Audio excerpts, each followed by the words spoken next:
car modifications have gotten a little bit out of control in the U.S. You have out of control. When I was thinking along the lines of this show called Pimp My Ride, which is Pimp My Ride. Pimp My Ride. It's like make my ride super, super cool, and they transform your car into exactly everything that you like. So if a guy's a movie fan, they put a popcorn maker in the trunk. Really? And they put a huge TV screen, and it's all this unnecessary stuff. But it is kind of what you said as far as it's the car taking on what people want to make it. On the traffic jam, you can see the ladies use their laptop to work, to send emails, even to check their bank account. Also you have like the the little touch screens in the back of taxi cabs becoming more and more popular as an advertising tool. And you're plugging away playing the little games back there. So yes. So what's the most essential thing to you to equip in the car? Just that the car runs. That's it for me. For instance, like in the United States, you would drive your car to 3 blocks away to buy a Coke or buy a beer, or instead of walking or taking a bicycle. Mm-hmm. But as a contrast, since you live here in Shanghai, you don't have a car, you don't own a car, you do a lot of walking or take the public transportations and so forth. So car really affect our daily lives a lot.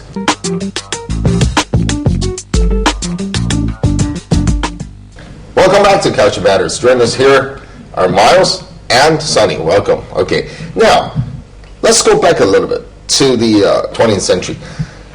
Big cars, luxuries, SUVs, but the thing that's changing. People prefer a smaller car. I mean, economic, environmental protection is another issue too. And what's the role of the commercial is playing behind this? In the States, obviously there's lots of factors that are coming into it. You have more and more awareness of global warming and climate change. You have, at the same time, global financial crisis. Yep. So it is kind of a perfect storm for people to reevaluate the way that they are consuming and using their resources.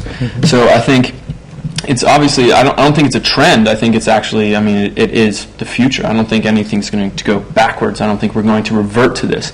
I think there will be some holdovers. I don't think SUVs are going to disappear. You do see more and more, like the Cadillac Escalade has a hybrid Escalade now. And I also think that just as a status symbol, you'll still see cars of kind of, I guess, this current situation, like in Shanghai, for instance. The Porsche Cayenne is still really, really popular, although other cars... That's true. I would say that we can see more powerful big cars here in China, actually, in this market. Yes. I would say that maybe the car manufacturers from the European countries or the United States, they're trying to promote more powerful cars here in China.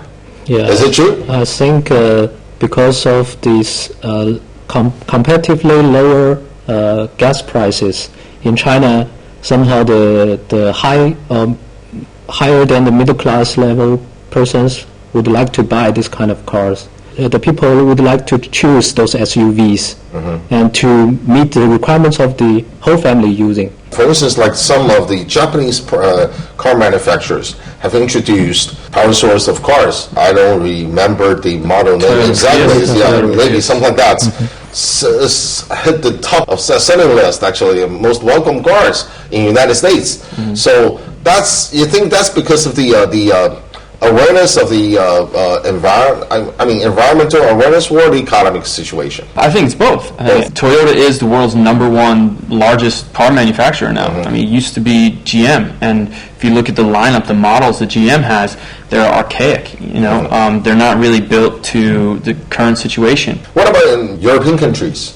I think so far the hybrid car like Toyota Prius is still selling with very high prices. So the price is about like 260,000 RMB. Which is about the same, because in the United States the car sells for anywhere between 30 to 35,000 US. But the normal price for a 1.6 liter cars is about 100,000 RMB. Big difference. So if you say it's more economic, I don't think so, because with this more money what you paid, you probably can refuel your fuel tank for many times. Europe has also had they've had more foresight, really. They've always had smaller cars. They've used turbo diesel engines that better gas mileage because cost of gas at the gallon there is much more expensive, even in the States, way more expensive than China. But they've also they've always had the smaller cars with the better gas mileage. That's been part of their car culture. The technology costs haven't come down because it's so new and it's such a small market. I think we'll probably see that change quickly. I think the people who bought those cars, they want to show how much they would like to involve in this environment protection things, more than to save money. So far, I mean. Yeah. What kind of car culture should be introduced or should be emphasized?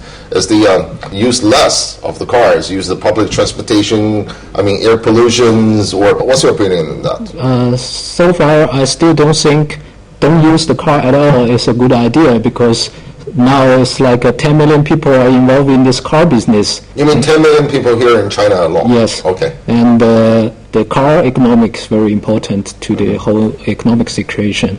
So I think now the best thing is to find a alternative fuels or another way to design the vehicle itself with better fuels or with better environment protection devices. It can make things better, I think. I don't think the car is going anywhere. I don't think it's going to disappear.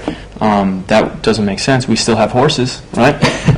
So I think, like he said, I think what will happen is we'll probably see more investment in infrastructure that is better served as both public transportation and also better served for cars. 1 century ago, the car was considered cleaner traffic tools than horses, because the horse create like tons of waste in the street, and each year the people need to deal with like millions of the dead horse. Look at 1 century later, maybe something will happen also if you switch another way around. Exactly. Did you see a global car culture? I don't know. I think one of the things that I find to be really alarming is the debate on just car culture here in China alone. And if you think about China and India, that's a huge amount of people. It's only 1 in 100 people have a car here. If you had 8 in 10 people with a car here, like in the U.S., that's going to provide a whole different set of problems. As far as a global trend,